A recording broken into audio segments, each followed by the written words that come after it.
10. O poder das metáforas da vida: destruir os bloqueios, derrubar o muro, largar a corda e dançar a caminho do sucesso. A metáfora talvez seja uma das mais proveitosas potencialidades do homem. Sua eficácia beira a magia, e parece um instrumento para a criação que Deus esqueceu dentro de uma de suas criaturas quando a fez. José Ortega Y Gasset.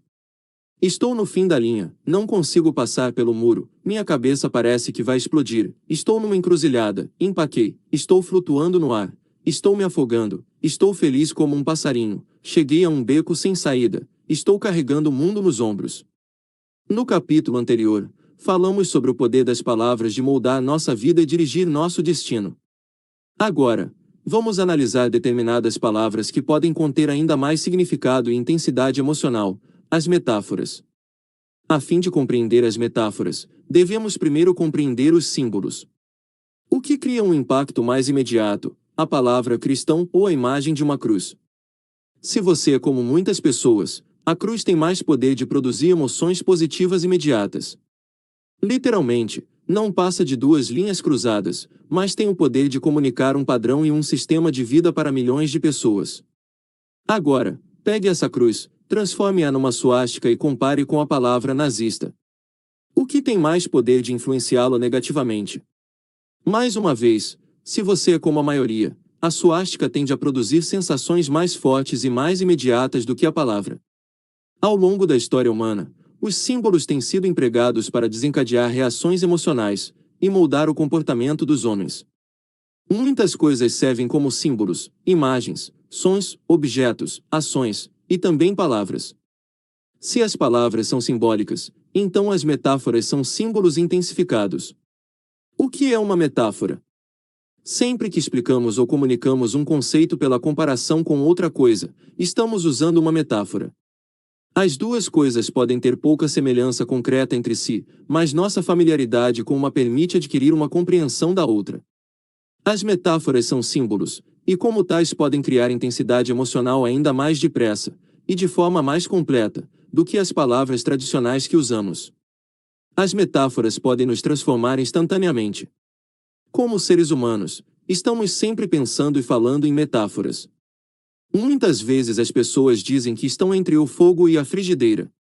Sentem-se no escuro, ou lutando para manter a cabeça acima d'água.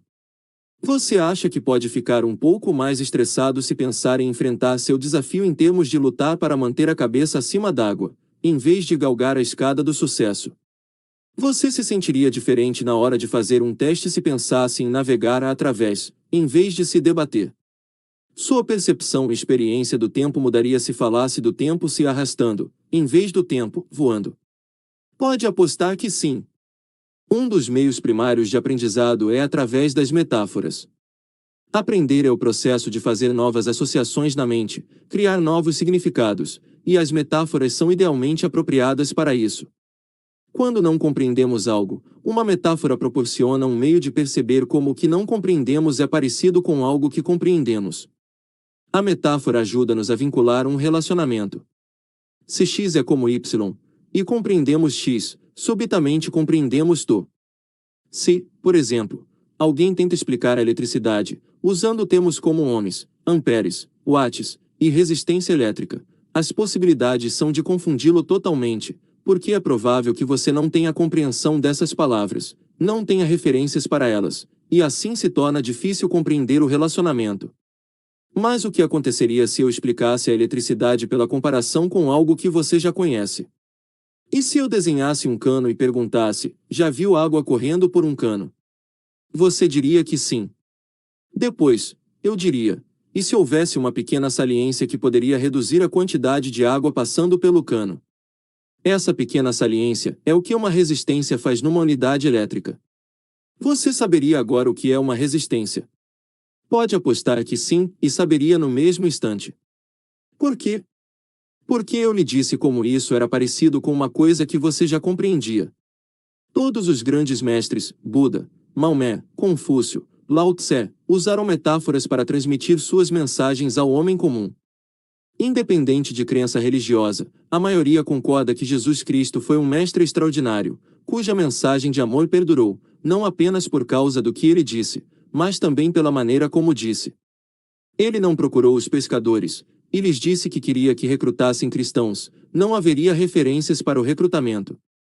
Por isso, Jesus lhes disse que queria que se tornassem pescadores de homens. No instante em que Jesus usou a metáfora, eles compreenderam o que precisavam fazer. Essa metáfora lhes proporcionou um processo por analogia, passo a passo, sobre o modo de atrair outros para a fé. Ao apresentar suas parábolas, Jesus transmitiu ideias complexas em imagens simples, que transformavam qualquer um que absorvesse a mensagem no coração. Mas na verdade Jesus não apenas foi um mestre como contador de histórias, mas também usou toda a sua vida como uma metáfora para ilustrar a força do amor de Deus e a promessa de redenção. As metáforas podem nos fortalecer, pela expansão e enriquecimento da experiência de vida. Infelizmente, porém, se não tomarmos cuidado, ao adotarmos uma metáfora podemos também assumir muitas convicções limitadoras que a acompanham. Durante anos, os físicos usaram a metáfora do sistema solar para descrever o relacionamento dos elétrons com os prótons e nêutrons, dentro do núcleo de um átomo. O que era sensacional nessa metáfora? Ajudava os estudantes a compreender o relacionamento entre o átomo e algo que já entendiam. Eles podiam imediatamente imaginar o núcleo como o Sol, e os elétrons como planetas girando ao redor. O desafio era o fato de que, pela adoção dessa metáfora, os físicos, sem o perceberem, adotavam um sistema de convicção de que os elétrons permaneciam em órbitas equidistantes do núcleo, da mesma maneira que os planetas permaneciam em órbitas basicamente equidistantes do Sol. Era uma pressuposição inacurada e limitadora. Encerrou os físicos, por vários anos, num padrão de resolução de muitas questões atômicas, tudo por causa de um falso conjunto de pressuposições, adotado em decorrência dessa metáfora. Sabemos hoje que os elétrons não mantêm órbitas equidistantes, suas órbitas variam em distância do núcleo. Essa nova compreensão só foi adotada depois que se abandonou a metáfora do sistema solar. O resultado foi um salto qualitativo na compreensão da energia atômica. Metáforas globais. Lembra-se do meu furioso diretor executivo. No mesmo dia em que fiz as distinções que levaram à criação da tecnologia do vocabulário transformacional, descobri o valor do que chamo de metáforas globais. Sabia que meu diretor executivo usou palavras que intensificavam sua emoção, e me perguntei o que o fazia ter, em primeiro lugar, aqueles sentimentos negativos. Como já sabemos, tudo o que fazemos baseia-se no estado em que nos encontramos, e nosso estado é determinado pela fisiologia e a maneira como representamos as coisas na mente. Perguntei-lhe por que estava tão transtornado, ao que ele respondeu: é como se eles nos metessem em uma caixa, com uma arma encostada em nossas cabeças. Acha que você reagiria com toda intensidade se acreditasse ou representasse em sua mente que se encontrava acuado numa situação assim? Não é difícil imaginar por que ele sentia tanta raiva. Durante muitos anos, sem percebê-lo, eu ajudara pessoas a mudarem como se sentiam pela interrupção de seus padrões, e pela mudança de suas metáforas. Apenas não me achava consciente do que fazia.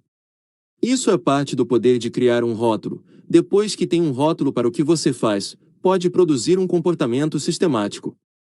Perguntei ao meu diretor executivo: de que cor é a pistola de esguichar água? Ele fitou-me em estado de perplexidade. Como? Repeti a pergunta: de que cor é a pistola de esguichar água? Isso rompeu seu padrão. A fim de responder, sua mente teve de focalizar minha estranha pergunta, o que mudou imediatamente seu foco interno. Quando ele começou a imaginar uma pistola de esguichar água, não acha que sua emoção mudou em decorrência? Pode apostar que sim. Ele desatou a rir. Praticamente qualquer pergunta que formulamos com insistência, a pessoa acabará definindo uma resposta, mudando seu foco ao apresentá-la. Por exemplo, se eu lhe disser várias vezes: não pense na cor azul, qual é a cor em que você vai pensar? A resposta, sem dúvida, é azul. E aquilo sobre o qual você pensa, é o que vai sentir. Levando-o a pensar na situação em termos de uma pistola de esguichar água, destruí no mesmo instante sua imagem enfraquecedora, e assim mudei seu estado emocional no momento. E a caixa? Cuidei dessa parte de uma maneira diferente, porque sabia que ele era competitivo. Limitei-me a dizer: quanto a essa ideia de caixa, não posso falar a seu respeito, mas sei que ninguém jamais poderia construir uma caixa bastante grande para me caber. Pode imaginar a rapidez com que isso destruiu a ideia da caixa. Esse homem sente uma intensidade regular porque opera com metáforas agressivas. Se você se sente realmente mal com alguma coisa, verifique as metáforas que está usando para descrever seu sentimento, ou porque não progride, ou o que o atrapalha. Muitas vezes você vem usando uma metáfora que intensifica seus sentimentos negativos. Quando as pessoas experimentam dificuldades, dizem com frequência como sinto o peso do mundo nas minhas costas, ou tem um muro na minha frente, e não consigo ultrapassá-lo. Mas as metáforas enfraquecedoras podem ser mudadas com a mesma rapidez com que foram criadas. Você optou por representar a metáfora como real, pode mudá-la com a mesma presteza. Portanto, se alguém me diz que sente como se estivesse com o peso do mundo em suas costas, eu direi no mesmo instante, pois largue o mundo e siga em frente. A pessoa me lança um olhar surpreso, mas para compreender o que acabei de dizer, efetua uma mudança em seu foco, e por conseguinte como se sente. Ou se alguém me diz que não consegue fazer nenhum progresso, que está sempre esbarrando num muro, digo para deixar de bater, e tratar de abrir um buraco no muro. Ou para escalá-lo, fazer um túnel por baixo, contorná-lo, abrir a porta e passar. Por mais simplista que isso possa parecer, você ficaria surpreso ao observar a rapidez com que a pessoa reage. Repito, no momento em que você representa as coisas de uma maneira diferente em sua mente, muda imediatamente a maneira como se sente. Se alguém me diz, estou no fim da linha, eu respondo, pois então mude de ônibus, e siga em frente. Muitas vezes as pessoas pensam em como se sentem empacadas numa situação, você nunca está empacado. Pode se sentir um pouco frustrado, pode não ter as respostas claras, mas não está empacado. No instante em que representa a situação para si mesmo como se estivesse empacado, porém, é exatamente assim que vai se sentir. Devemos ter muito cuidado com as metáforas que nos permitimos usar. É preciso tomar cuidado também com as metáforas que os outros propõem. Li recentemente um artigo sobre o fato de que Sally Field está agora completando 44 anos. O artigo dizia que ela começa a descer pela encosta escorregadia da meia-idade. Que modo horrível e enfraquecedor de representar sua sabedoria em expansão. Se você se sente no escuro, basta acender as luzes. Se você se sente afogando num mar de confusão, vá até a praia e relaxe na ilha de compreensão. Sei que isso pode parecer pueril, mas o que é realmente pueril é nos permitir a escolha inconsciente de metáforas que nos enfraquecem, numa base sistemática. Devemos assumir o comando de nossas metáforas, não apenas para evitar as metáforas problemáticas, mas também para podermos adotar as metáforas fortalecedoras. A partir do momento em que se torna sensibilizado para as metáforas que você e as outras pessoas usam, fazer uma mudança se torna muito fácil. Você só precisa perguntar a si mesmo: é isso mesmo que estou querendo dizer? É assim mesmo, ou esta metáfora é inacurada? Lembre-se, sempre que você diz, eu me sinto como, ou isto é como, a palavra como é muitas vezes o gatilho para o uso de uma metáfora. Portanto, faça a si mesmo uma pergunta fortalecedora. Indague: qual seria uma metáfora melhor? O que mais é assim? Por exemplo, se perguntasse o que a vida significa para você, ou qual é a sua metáfora para a vida, poderia dizer: a vida é como uma batalha constante, ou a vida é uma guerra. Se você adotasse essa metáfora, passaria a adotar também uma série de convicções que a acompanham. Como o exemplo do átomo e do sistema solar, você começaria a conduzir seu comportamento baseado num conjunto de convicções inconscientes, contido nessa metáfora. Todo um conjunto de regras, ideias e noções preconcebidas acompanham qualquer metáfora que você adota. Assim, se acredita que a vida é uma guerra, como isso influencia as suas percepções da vida? Pode dizer é dura, e acaba com a morte. Ou serei eu contra todo mundo. Ou é lobo comendo lobo. Ou se a vida é de fato uma batalha, então posso sair machucado. Todos esses filtros têm um impacto em suas convicções inconscientes sobre as pessoas, possibilidades, trabalho, esforço, e a própria vida. Essa metáfora afetará suas decisões sobre como pensar, consentir, e o que fazer. Moldará suas ações, e com isso seu destino. A vida é um jogo. Pessoas diferentes têm metáforas globais diferentes. Por exemplo, lendo as entrevistas de Donald Trump, percebi que ele se refere com frequência à vida como um teste. Ou você ganha o primeiro lugar, ou perde não a posição intermediária. Pode imaginar o estresse que isso deve criar em sua vida, ao interpretá-la dessa maneira. Se a vida é um teste, talvez seja difícil, talvez seja melhor você estar preparado, talvez você possa ser reprovado, ou colar. Para algumas pessoas, a vida é uma competição. Isso pode ser divertido, mas também pode significar que há outras pessoas que você precisa vencer, que só pode haver um vencedor. Para algumas pessoas, a vida é um jogo. Como isso pode influenciar suas percepções? A vida pode ser divertida, que grande conceito! Pode ser um tanto competitiva. Pode ser uma oportunidade para você jogar e desfrutar muito mais. Algumas pessoas dizem: se é um jogo, então haverá perdedores. Outras indagam: haverá necessidade de muita habilidade. Tudo depende das convicções que você associa à palavra jogo, mas com essa metáfora, você também passa a ter uma série de filtros, que afetarão sua maneira de pensar e sentir. Com toda certeza, a metáfora de Madre Teresa para a vida é a de que é sagrada. E se você acreditasse que a vida é sagrada? Se fosse essa sua metáfora primária, poderia ter mais reverência pela vida. Ou pensar que não tem permissão para se divertir tanto. E se você acredita que a vida é uma dádiva? De repente, torna-se uma surpresa, algo divertido, algo especial. E se você pensa que a vida é uma dança? Não seria sensacional? Seria lindo, algo que faria com outras pessoas, algo com graça, ritmo e alegria. Qual dessas metáforas representa propriamente a vida? Provavelmente todas são úteis, em diferentes ocasiões, para ajudá-lo a interpretar o que precisa fazer para promover mudanças. Mas não se esqueça que todas as metáforas contêm benefícios em algum contexto, e limitações em outros. À medida que me tornei mais sensível às metáforas, passei a acreditar que ter apenas uma metáfora é um grande meio de limitar sua vida. Não haveria nada de errado com a metáfora do sistema solar se um físico tivesse também muitos outros meios de descrever os átomos. Portanto, se queremos expandir nossas vidas, devemos expandir as metáforas que usamos para descrever o que é nossa vida, ou o que são nossos relacionamentos, ou mesmo quem somos como seres humanos. Estamos limitados a metáforas sobre a vida ou sobre átomos? Claro que não. Temos metáforas para quase todas as áreas de nossa experiência. Pegue o trabalho, por exemplo. Algumas pessoas dirão um trabalho como um burro de carga, ou é um trabalho de escravo. Como acha que essas pessoas se sentem em relação a seus empregos? Alguns empresários que conheço usam metáforas globais como meu patrimônio para descrever sua empresa, e meu passivo para descrever os empregados.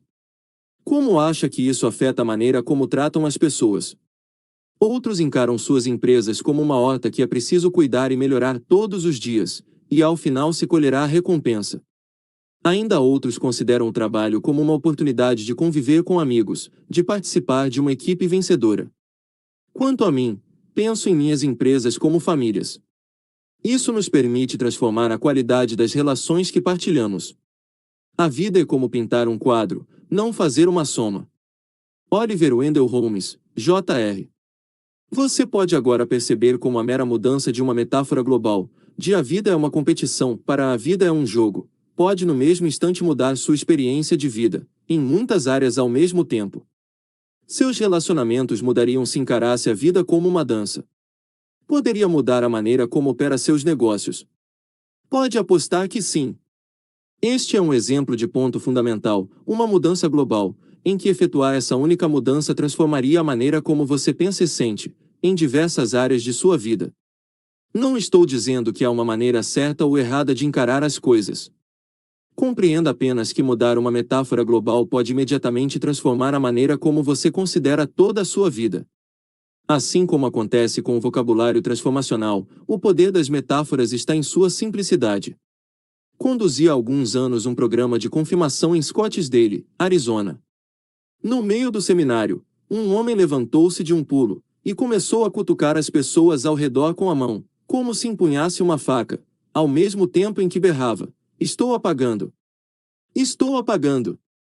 Um psiquiatra, sentado 2 filas à sua frente, gritou: "Oh, não! Ele está tendo um colapso psicótico." Por sorte, não aceitei o rótulo de vocabulário transformacional do psiquiatra. Ainda não desenvolver o conceito de metáforas globais, fiz apenas o que melhor sabia fazer. Interrompi o padrão do homem. Aproximei-me, e disse, então se acenda. Trate de se acender agora. Ele ficou aturdido por um momento. Parou o que fazia, e todos observaram, à espera do que aconteceria em seguida. Em poucos segundos, o rosto e o corpo do homem mudaram, ele passou a respirar de um modo diferente. Insisti, acenda-se todo. Perguntei depois como ele se sentia agora, e a resposta foi, assim é muito melhor. Mandei que ele sentasse, e continuei com o seminário. Todos pareciam desconcertados, e confesso que eu também me sentia um pouco surpreso pela manobra ter dado certo com tanta facilidade. 2 dias depois, o homem me procurou e disse, não sei o que deu em mim, mas completei 40 anos naquele dia, e de repente me senti completamente perdido. Tive vontade de cutucar as pessoas, porque me senti na escuridão, que ameaçava me apagar por completo. Mas quando você disse para eu me acender, tudo se iluminou. E me senti todo diferente. Passei a ter novos pensamentos, e hoje me sinto muito bem. E ele continuou a se sentir bem apenas pela mudança de uma metáfora simples. Até aqui, falamos apenas sobre a maneira de reduzir nossa intensidade emocional negativa através do uso do vocabulário transformacional e metáforas globais. Contudo, às vezes é útil e importante sentirmos emoções negativas com uma grande intensidade. Por exemplo, conheço um casal que tem um filho viciado em drogas e álcool. Eles sabiam que precisavam fazer alguma coisa para levá-lo a mudar seus padrões destrutivos, mas ao mesmo tempo tinham associações mistas sobre a interferência na vida do filho. O que finalmente levou-os à pressão máxima, e proporcionou-lhes alavanca suficiente para agirem, foi uma conversa que tiveram com um ex-viciado, que lhes disse, há 2 balas apontadas para a cabeça de seu filho neste momento. Uma são as drogas, a outra é o álcool. Uma ou outra vai matá-lo. É apenas uma questão de tempo. Se vocês não o detiverem agora. Quando a situação foi representada desse jeito, eles foram compelidos à ação. Subitamente, a falta de ação significaria permitir que o filho morresse, enquanto antes eles representavam o problema do rapaz como um mero desafio. Até adotarem essa nova metáfora, careciam da potência emocional para fazer qualquer coisa que fosse necessária.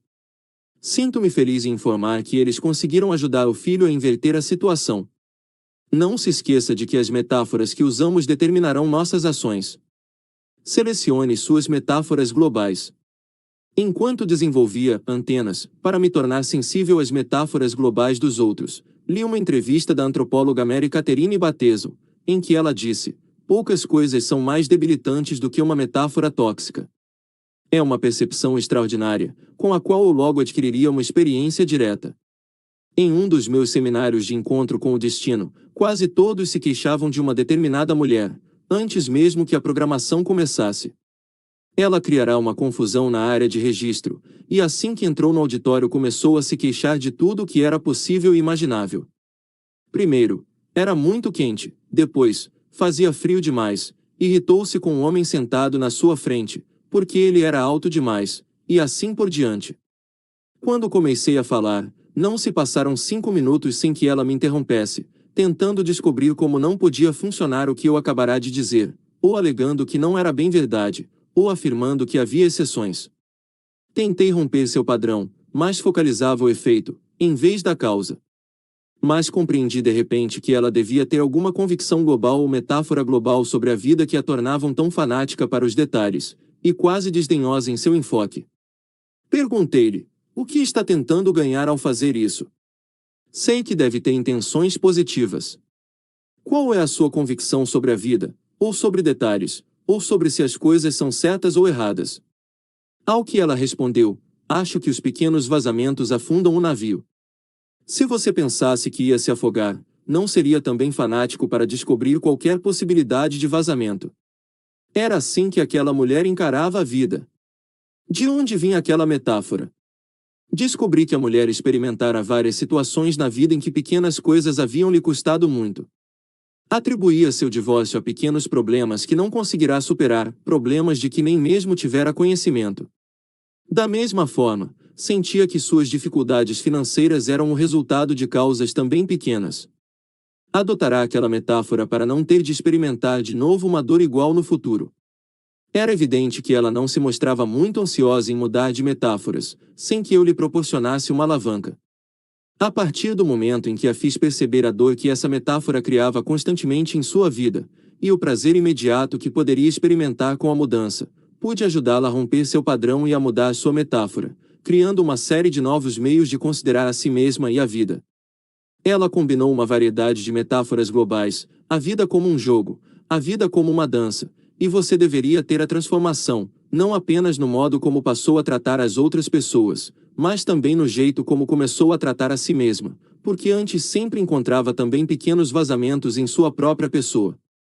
Essa única mudança afetou a maneira como ela encarava tudo, e é um grande exemplo de como mudar uma única metáfora global pode transformar todas as áreas de sua vida, do amor próprio aos relacionamentos e como você lida com o mundo em geral. Com todo o poder que as metáforas exercem sobre nossas vidas, o mais assustador é que a maioria das pessoas nunca selecionou conscientemente as metáforas com que representa as coisas para si mesma. De onde você tirou suas metáforas? Provavelmente pegou-as de pessoas ao seu redor, de pais, professores, colegas de trabalho, amigos. Aposto que não pensou no impacto dessas metáforas, ou talvez nem sequer tenha pensado nelas, e depois simplesmente se tornaram um hábito. Toda percepção da verdade é a detecção de uma analogia. Henry David Thoreau. As pessoas me perguntaram durante anos o que eu fazia exatamente. Em diversas ocasiões, experimentei metáforas diferentes. Sou um professor, sou um estudioso, sou um caçador da excelência humana, sou um terapeuta, sou um conselheiro, mas nenhuma transmitia o sentimento certo. As pessoas me concediam uma abundância de metáforas. Eu era conhecido por muitos na imprensa como um guru. Essa é uma metáfora que eu evitava, porque sentia que a pressuposição que a acompanhava era de que as pessoas se tornavam dependentes de mim para criar suas mudanças, o que nunca as fortaleceria. Como acredito que todos devemos ser responsáveis por nossas próprias mudanças, evitava essa metáfora. Um dia, porém, encontrei finalmente a resposta. Sou um treinador, pensei. O que é um treinador? Para mim, um treinador é alguém que se torna seu amigo, alguém que se importa realmente com você. Um treinador está empenhado em ajudá-lo a alcançar o melhor de sua capacidade. Um treinador vai desafiá-lo, nunca o deixará se acomodar. O treinador possui conhecimento e experiência, porque já passou por tudo aquilo antes. Não é melhor do que a pessoa que está treinando, o que acabava com minha necessidade de ter de ser perfeito para a pessoa a quem eu o ensinava. Na verdade, a pessoa a quem ele treina pode ter habilidades naturais superiores à sua. Mas porque um treinador concentrou seu poder numa área específica durante anos, é capaz de ensinar algumas noções, que podem transformar seu desempenho numa questão de momentos. Às vezes o treinador pode lhe ensinar novas informações, novas estratégias e habilidades, mostra-lhe como obter resultados consideráveis. Às vezes um treinador nem mesmo ensina coisas novas, mas apenas lembra o que você precisa fazer no momento certo, e o estimula a isso. Pensei, no fundo, sou um treinador do sucesso.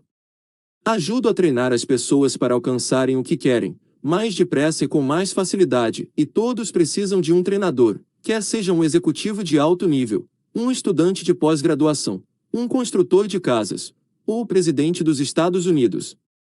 Assim que passei a usar essa metáfora, mudei a maneira como sentia em relação a mim mesmo. Senti-me menos estressado, mais relaxado, senti-me mais próximo das pessoas. Não precisava ser perfeito, nem melhor. Passei a me divertir mais, e meu impacto sobre as pessoas se multiplicou por muitas vezes. Uma metáfora salvou sua vida. Martin e Janete Shin são duas pessoas que Beck e eu temos o privilégio de incluir entre os nossos amigos. Estão casados há quase 30 anos, e uma das coisas que mais respeito neles é o apoio total que concedem um ao outro, à família, e a qualquer um em necessidade.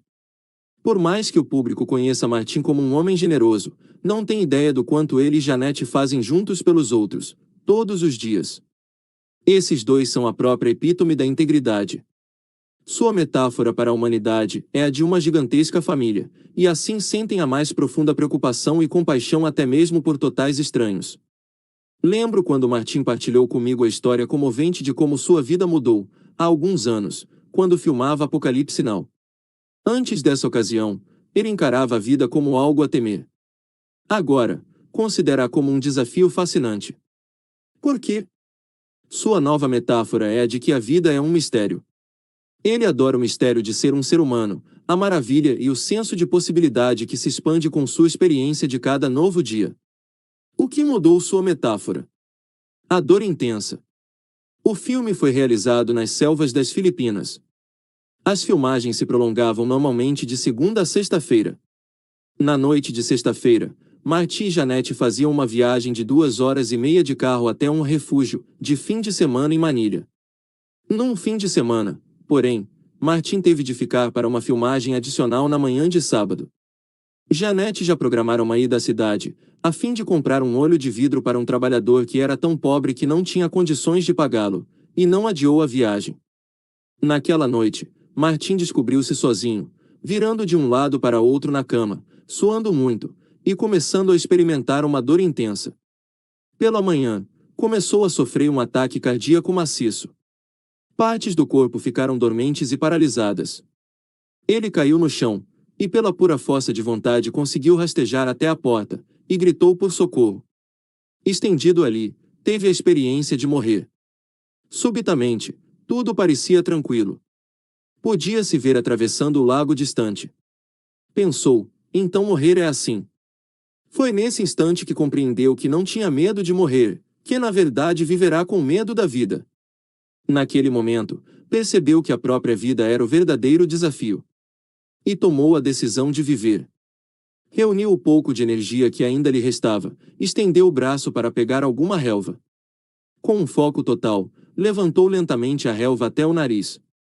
Mal podia sentir qualquer coisa. No momento em que cheirou a relva, a dor voltou, e ele teve certeza que continuava vivo. Continuou a lutar. Quando o pessoal da equipe técnica o encontrou, todos ficaram convencidos de que ele morreria. Suas expressões e seus comentários levaram Martin a questionar sua própria capacidade de sobreviver. Começou a perder as forças. Compreendendo que não havia tempo a perder, o piloto principal do filme arriscou a própria vida, voando de lado contra ventos de 30 e 40 nós, para levá-lo ao hospital na cidade. Ao chegar, ele foi posto numa maca e conduzido à sala de pronto-socorro, onde continuou a receber mensagens subliminares e ostensivas de que ia morrer. Tornava-se mais fraco a cada momento que passava. E foi então que Janete apareceu. Ela fora informada apenas de que o marido sofrerá um infarto, mas os médicos lhe falaram agora sobre a gravidade de seu estado. Janete recusou-se a aceitar como um fato inevitável. Sabia que Martin precisava de força, sabia também que precisava romper o padrão de medo do marido, além do seu próprio. Entrou em ação no mesmo instante, e conseguiu tudo com uma única declaração. Quando Martin abriu os olhos, ela exibiu um sorriso jovial, e disse, é apenas um filme, meu bem. É apenas um filme. Martin disse que nesse instante soube que ia sobreviver, e começou a ficar curado. Que grande metáfora! De repente, o problema já não parecia tão grave, era algo que ele podia controlar. Não vale a pena ter um infarto por causa de um filme, essa era a mensagem implícita, mas creio que, subliminarmente, a metáfora era ainda mais profunda. Afinal, a dor que você experimenta quando faz um filme nunca dura. Não é real, e em algum momento o diretor vai gritar corta. O uso por Janete dessa brilhante interrupção de padrão, essa única metáfora, ajudou Martin a mobilizar seus recursos, e até hoje ele acredita que salvou sua vida. As metáforas não apenas nos afetam como indivíduos, afetam também nossa comunidade e o mundo.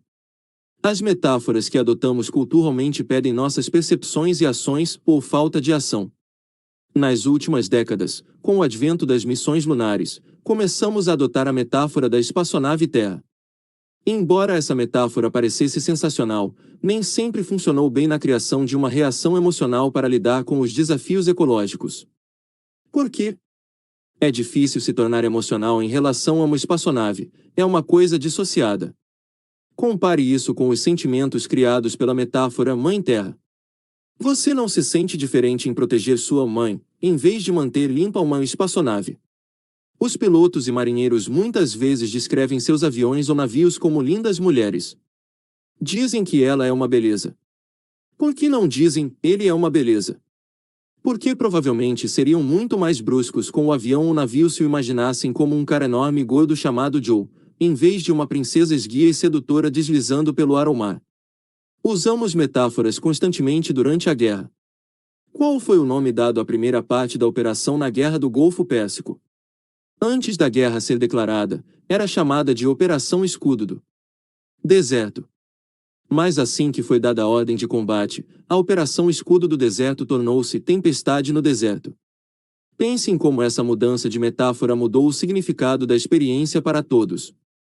Em vez de defender o resto dos árabes de Saddam Hussein, nas palavras do general Norman Schwarzkopf, as tropas tornaram-se Tempestade da Liberdade, expulsando do Kuwait as forças iraquianas de ocupação.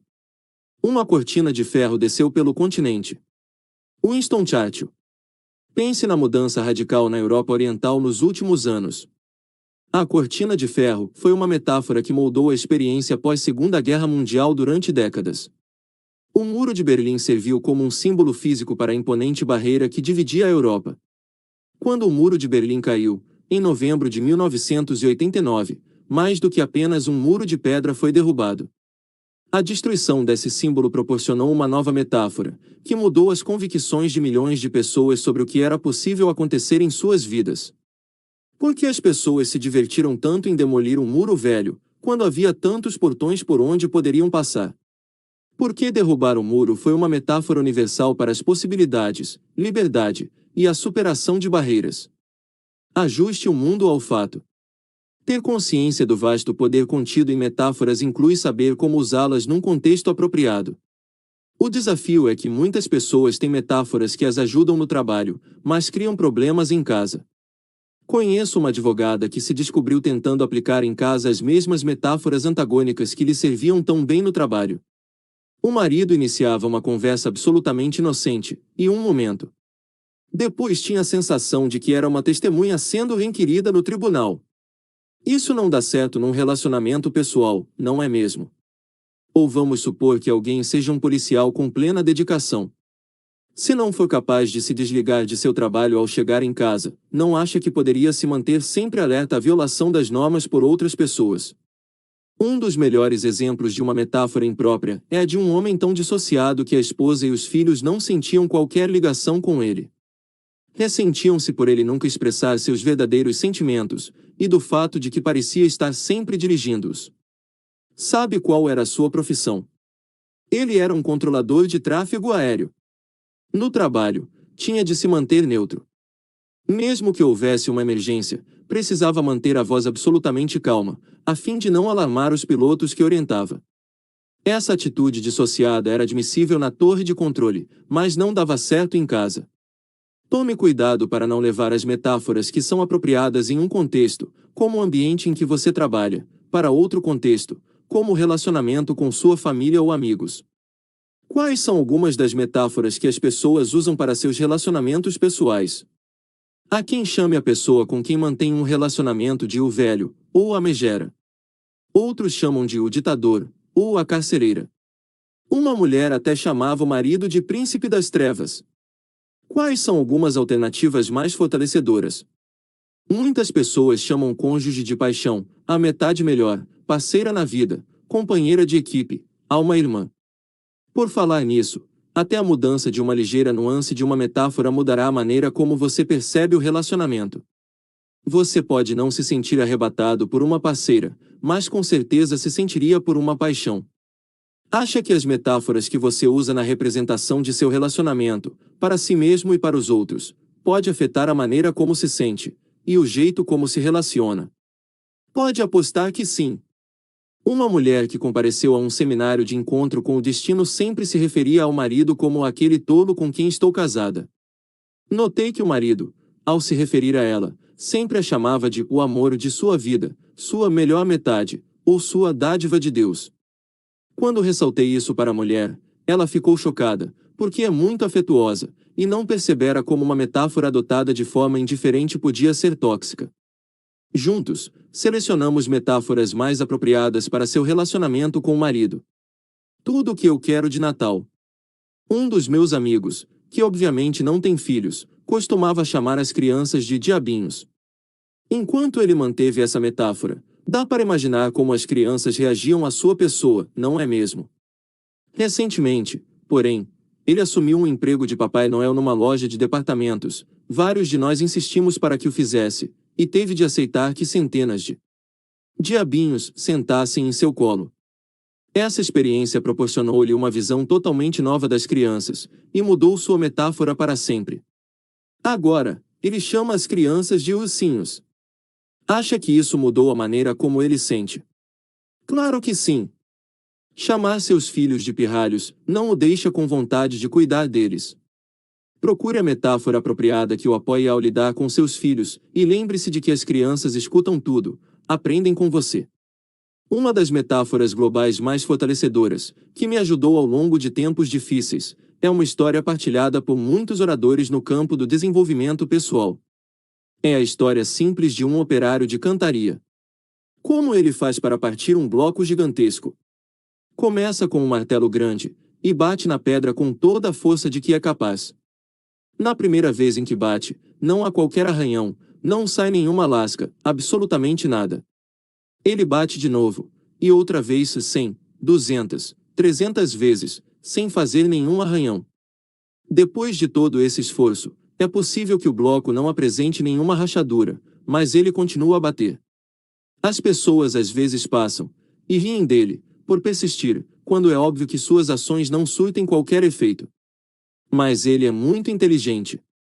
Sabe que só porque não se vê resultados imediatos das ações atuais, isso não significa que não se esteja fazendo progresso. Ele continua a bater, em diferentes pontos da pedra, muitas e muitas vezes, até que em algum momento, talvez quando ele chega a 600 ou 700 batidas, talvez na milésima, a pedra não apenas é lascada, mas literalmente se parte ao meio. Foi aquele único golpe que partiu a pedra? Claro que não. Foi a constante e contínua pressão aplicada ao desafio. Para mim, a aplicação sistemática da disciplina do Kani. É o martelo que pode partir qualquer pedra que esteja bloqueando o caminho do seu progresso. Anos atrás, um dos meus primeiros mentores, Jim Rohn, ajudou-me a encarar a vida de uma nova maneira, ao pensar em termos da metáfora das estações. Muitas vezes, quando as coisas se tornam desoladoras, as pessoas pensam, isso vai durar para sempre.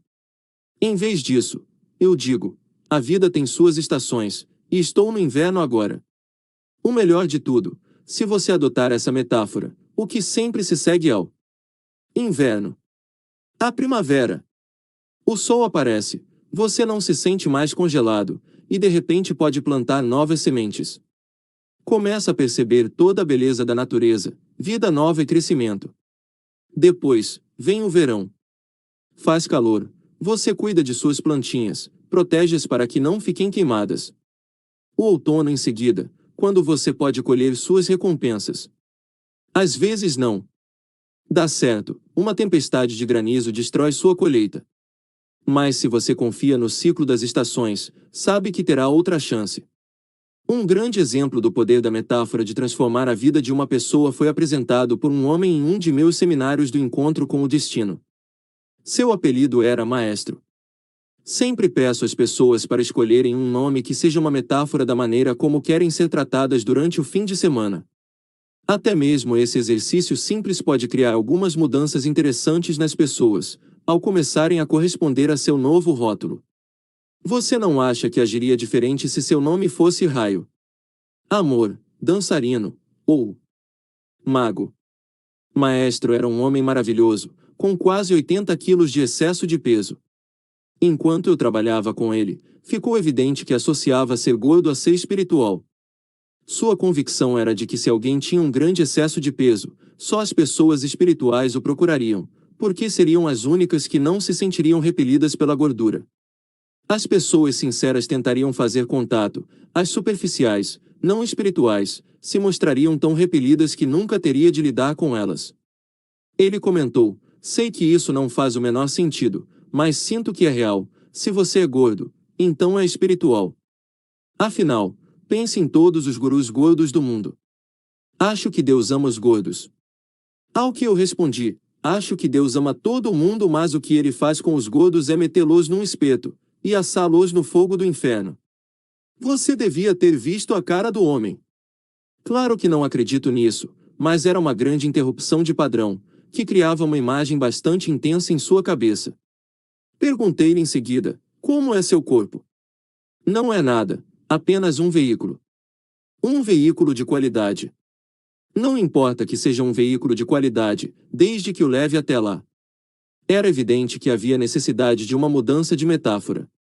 Ele já era um lindo ser espiritual, por isso ajudei-o a adotar uma nova metáfora, em consonância com suas convicções. Indaguei como trataria seu corpo se compreendesse que não era apenas um veículo para transportá-lo, mas era na verdade o templo de sua alma. Nesse momento, ele balançou a cabeça, e deu para perceber que acreditava sinceramente que seu corpo era isso. Com uma simples alteração de percepção, ele efetuou todas as mudanças necessárias em suas regras inconscientes sobre o que comer, quando comer, e como tratar seu corpo, naquele momento. Uma metáfora global mudou praticamente tudo o que ele sempre pensara sobre seu corpo. Como você trataria um templo? Meteria lá dentro enormes quantidades de alimentos gordurosos. O senso de reverência por seu corpo transformou o maestro. No momento em que escrevo sua história, transcorreram 6 meses desde seu comparecimento ao seminário, e ele já perdeu 60 quilos pela simples adoção dessa metáfora, vivendo de acordo todos os dias. Tornou-se a metáfora habitual, que molda seu pensamento e ações. Agora, ao fazer compras num supermercado, ele se pergunta: eu poria isto num templo? De vez em quando, muito raramente, quando se descobre no corredor do supermercado que contém todas as comidas perniciosas que antes costumava consumir, ele imagina seu corpo num espeto por cima do inferno, e é o suficiente para fazê-lo sair dali. Maestro também costumava ouvir música tão alto que todos ao seu redor receavam que acabaria estourando os tímpanos. Agora, nem mesmo escuta a mesma música, e explica: preciso cuidar do meu templo. Ficou patente agora o incrível poder das metáforas globais para mudar quase todas as áreas de sua vida ao mesmo tempo. A metamorfose de lagarta para borboleta um dia, quando meu filho Joshua tinha 6 ou 7 anos, chegou em casa num choro histérico, porque um dos seus amigos caíra de um brinquedo no recreio da escola e morrera. Sentei com Josh, e disse: querido, sei como se sente. Está com saudade dele, e deve mesmo ter esses sentimentos. Mas deve também compreender que se sente assim porque é uma lagarta. Como? Eu já conseguirá romper um pouco o seu padrão. Está pensando como uma lagarta. Ele perguntou o que isso significava. Há um momento em que a maioria das lagartas pensa que morreu. Acha que a vida acabou. Quando isso acontece? Quando aquela coisa começa a se enrolar em torno delas. Isso mesmo. Logo toda lagarta fica envolta pelo casulo. Quer saber de uma coisa? Se você abrisse o casulo, descobriria que a lagarta não está mais ali. Há apenas uma papa, uma substância viscosa. E a maioria das pessoas, inclusive a lagarta, pensa que é a morte. Na verdade, porém, está apenas começando a transformação. Está me entendendo? É passar de uma coisa para outra. E não demora muito a virar o quê? Uma borboleta. Respondeu Josh. As outras lagartas pequenas no chão podem ver que aquela lagarta se transformou em uma borboleta. Não. E o que uma lagarta faz quando sai do casulo? Voa. Isso mesmo, Josh. Sai do casulo, a luz do sol seca as asas, e começa a voar. É ainda mais linda do que antes, quando era uma lagarta. E é mais livre ou menos livre? Muito mais livre. Acha que vai se divertir mais? Claro, tem menos pernas para se sentir cansada. Exatamente, Josh. Não precisa mais de pernas, pois tem asas. Acho que seu amigo agora tem asas. Não cabe a nós decidir quando alguém se torna uma borboleta. Achamos que é errado, mas creio que Deus tem uma noção melhor do momento certo. Agora é inverno, e você gostaria que fosse verão, mas Deus tem um plano diferente. Às vezes temos simplesmente de confiar que Deus sabe como fazer as borboletas melhor do que nós. E quando somos lagartas, às vezes nem sequer percebemos que as borboletas existem, porque estão acima de nós, mas talvez devêssemos sempre lembrar que estão lá. Joshua sorriu, deu-me um abraço apertado, e disse: aposto que ele é uma linda borboleta. As metáforas podem mudar o significado que você associa a qualquer coisa, mudar aquilo a que você vincula dor e prazer, e transformar sua vida de forma tão eficaz quanto transforma sua linguagem. Selecione-as com todo cuidado, selecione com inteligência, selecione para que aprofundem e enriqueçam sua experiência de vida, e a das pessoas com quem se importa. Torne-se um detetive das metáforas. Sempre que ouvir alguém usar uma metáfora que acarreta limitações, trate de interferir, rompa seu padrão, e ofereça uma nova. Faça isso pelos outros, e faça também por si mesmo. Experimente o seguinte exercício. 1. O que é a vida? Escreva as metáforas que você já escolheu. A vida é como o que? Projete tudo em que puder pensar, porque é bem provável que tenha mais de uma metáfora para a vida. Quando se encontrar num estado de aridez, provavelmente dirá que é uma batalha ou uma guerra, e quando se sentir num bom estado, talvez pense que é uma dádiva. Anote tudo. Depois, faça uma revisão de sua lista, e pergunte a si mesmo: se a vida é isso e aquilo, o que isso significa para mim? Se a vida é sagrada, o que isso significa para mim? Se a vida é um sonho, o que isso significa para mim? Se o mundo inteiro é um palco, o que isso significa para mim? Cada uma de suas metáforas o fortalece, e ao mesmo tempo limita.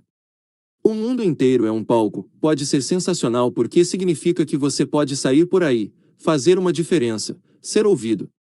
Mas também pode significar que você é alguém que está sempre representando, em vez de partilhar seus verdadeiros sentimentos.